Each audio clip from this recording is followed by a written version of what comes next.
Hi, I am Pradeep Tiwari, consultant NGO and business, founder and CEO, C Society, founder and CEO, Pragati Digital Icon, trainer, corporate and social sector. I am on mission to establish 1 lakh social sector professional as world class level. Whatever they want to do, या तो वो अपना खुद का NGO run करना चाहते हैं या वो किसी NGO में वर्क करना चाहते हैं, स्टेट लेवल, नेशनल लेवल या इंटरनेशनल वर्ल्ड वाइड, या फिर वो किसी फंडिंग एजेंसी, डोनर एजेंसी में काम करना चाहते हैं। मैं उसके लिए ट्रेनिंग देता हूँ। अगर आप चाहते हैं कि आप उस तरीके से कोई काम करना चाहते हैं तो आप फिर उस ट्रेनिंग को ज्वाइन कर सकते हैं। ट्रेनिंग ज्वाइन करने के लिए आप नीचे कमेंट बॉक्स में कमेंट कर सकते हैं। तो आज के टॉपिक में आते हैं। मैं आज एक्सप्लेन करूँगा कि किसी NGO को चलाने के लिए कौन कौन से डॉक्यूमेंट और कौन कौन से रजिस्ट्रेशन रिक्वायर्ड होंगे। तो सबसे पहली बात तो रजिस्ट्रेशन की कर लेते हैं। सबसे पहला तो जो रजिस्ट्रेशन होगा वो आपका NGO का रजिस्ट्रेशन होगा। व्हाटएवर ट्रस्ट, सोसाइटी या कंपनी, नॉन प्रॉफिट गोइंग, तो आप किसी भी तरीके का जो भी रजिस्ट्रेशन आप लेना चाहते हैं वो आप पहले लेंगे। सेकंड है आपके लिए 12A होगा। 12A हर प्रोजेक्ट के लिए तो नीडेड नहीं है, परंतु आज के समय में ज़्यादातर डोनर एजेंसियाँ, ज़्यादातर डिपार्टमेंट 12A मांगते हैं। 12A के लिए मैं अलग से एक वीडियो बना दूँगा। शॉर्ट ये बता दूँ कि इनकम टैक्स ने ये कहा कि आप हमारे यहाँ पे रजिस्ट्रेशन करवाइए, तो हम उसके लिए आपको वो सारी फैसिलिटी देंगे जो NGO को मिलती ही हैं इनकम टैक्स में।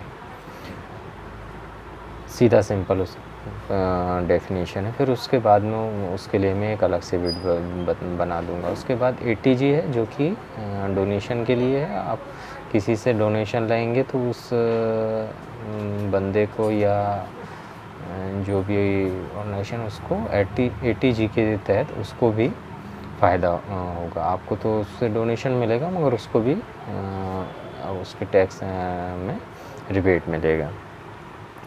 तो ये 3 जो रजिस्ट्रेशन है ये तो बहुत कंपलसरी है और मैक्सिमम NGO के पास ये होना चाहिए अगर वो फ्यूचर में बड़े प्रोजेक्ट करना चाहता है, क्योंकि मैक्सिमम डोनर एजेंसी और मैक्सिमम डिपार्टमेंट, गवर्नमेंट डिपार्टमेंट की ये बेसिक रिक्वायरमेंट होती है। अब FCRA का एक रजिस्ट्रेशन है जिसमें कि आप फॉरेन फंडिंग अगर आप लेना चाहते हैं तो फिर तब की कंडीशन में आपको FCRA का करना पड़ेगा और तब आप एलिजिबल होंगे, किसी भी फॉरेन फंडिंग को आप ले पाएंगे।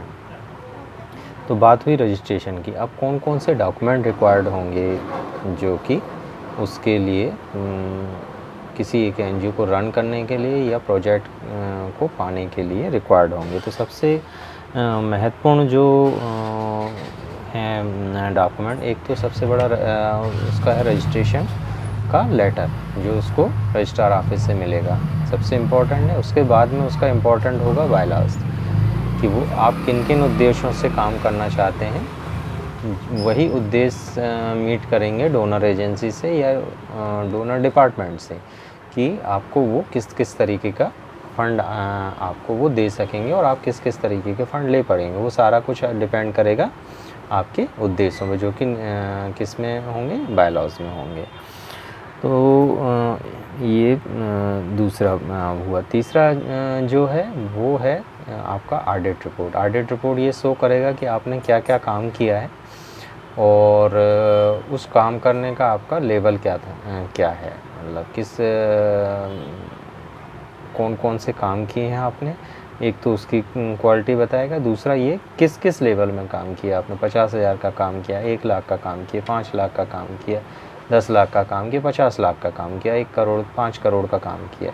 ये आपकी क्वालिटी भी बताएगा कि आप अगर 1 करोड़ का कम से कम टर्नओवर कर रहे हैं या तब फिर आप एलिजिबल हैं कि आप 2 करोड़ या 5 करोड़ तक के प्रोजेक्ट ले सकेंगे। अगर आप 10 लाख का टर्नओवर है और आप अगर 5 करोड़ के लिए करेंगे तो एक कंडीशन में मिल भी सकता है, परंतु मोर ओवर डोनर एजेंसी या जो डिपार्टमेंट वो सोचेगा जब आप 10 लाख के प्रोजेक्ट कर रहे हैं, 10 लाख की तक की आपकी एलिजिबिलिटी है किसी भी प्रोजेक्ट को लीड करने की, उसको मैनेज करने की, तो फिर आप 1 करोड़ 5 करोड़ के प्रोजेक्ट कैसे कर पाएंगे।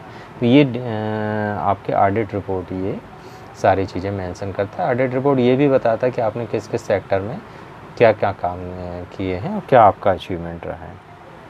फिर उसके बाद में आपका मेमोरेंडम ऑफ सोसाइटी, तो ये भी आपका एक इम्पॉर्टेंट डॉक्यूमेंट है जो कि आप सारे मेंबर्स उसको डिज़ाइन करते हैं और वो आपके एक रूपरेखा बताता है आपके एनजीओ की क्या है, किसने बनाया है, क्यों बनाया है। ठीक, फिर आपके जो मैनेजमेंट से रिलेटेड जो डॉक्यूमेंट होंगी या जो फाइल्स होंगी उसके विषय में बताता हूँ। सबसे पहला तो आपके यहाँ पे कोई भी चीज़ आएगी, है ना, तो वो लेटर के रूप में ये आएगी।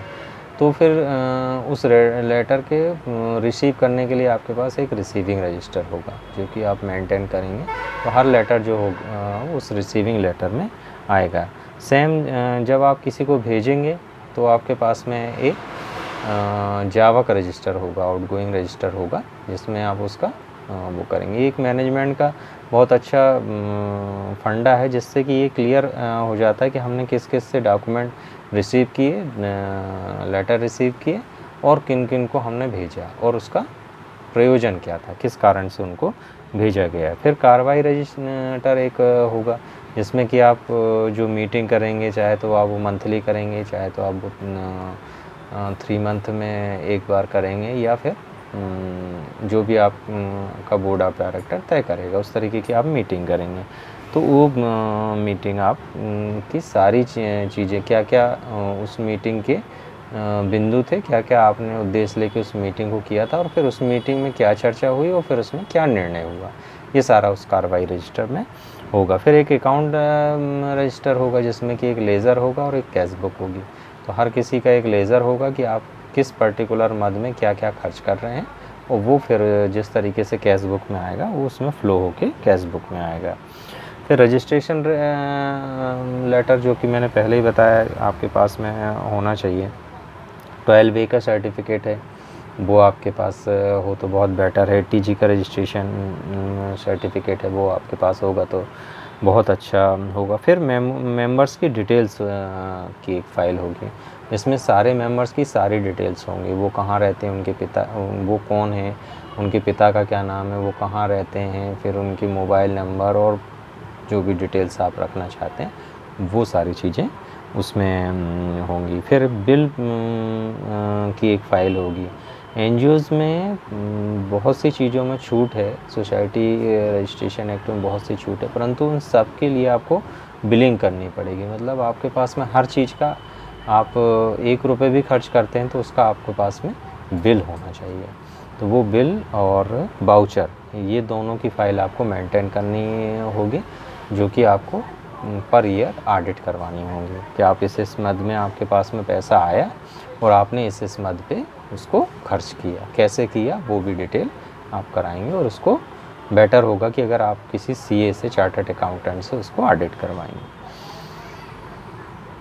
तो इस तरीके की मैं जो मुख्य डॉक्यूमेंट हैं वो किसी एक एनजीओ को रखने चाहिए जो कि आपको प्रोजेक्ट रिसीविंग के लिए आपके लिए बहुत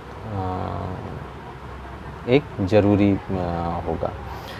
इन सब से अलग ये तो हुए आपके डॉक्यूमेंट और फाइल और रजिस्टर जो आपको रखने हैं।